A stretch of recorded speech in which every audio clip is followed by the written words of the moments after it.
David Malan ও তাওহিদ হৃদয়ের জোড়া 50-তে বড় সংগ্রহ করেছিল রংপুর রাইডার্স। বড় লক্ষ্য তারায় ভালোই লড়াই করেছিল ঢাকা ক্যাপিটালস। বিশেষ করে মোহাম্মদ সাইফুদ্দিনের দুর্দান্ত ব্যাটিং করেছে, তবে তার 30 বলে অপরাজিত 58 রানের ইনিংস কেবলই হারের ব্যবধান কমিয়েছে। 11 রানের জয়ে 10 পয়েন্ট নিয়ে প্লে অফ নিশ্চিত করেছে রংপুর রাইডার্স।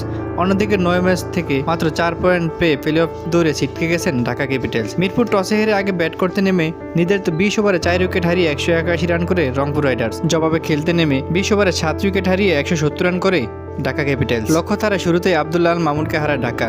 ডাক খেয়ে সাজঘুরে ফেরেন এই তরুণ ওপেনার। ওসমান খাজা ভালো শুরু পেলেও ইনিংস বড় করতে পারেনি। 18 বলে 31 রান করেন তিনি। নাম্বার সাহেব ছক্কা দিয়ে ইনিংস শুরু করলেও থিত হতে পারেননি। 6 বলে মাত্র 12 রান করে টপ অর্ডারের ব্যাটাররা। এরপর সাব্বির রহমান ও শামীম হোসেনরা দ্রুত ফিরেছেন, তবে মিঠুন করেছেন 29 বলে 25 রান। তবে শেষ দিকে একাই লড়ে গেছেন মোহাম্মদ সাইফুদ্দিন। 30 বলে করেছেন অপরাজিত 58 রান। তাকে সঙ্গে দেওয়ার চেষ্টা করেন ইমাদ ওয়াসিম, তবে 20 রানের বেশি তিনি করতে পারেননি।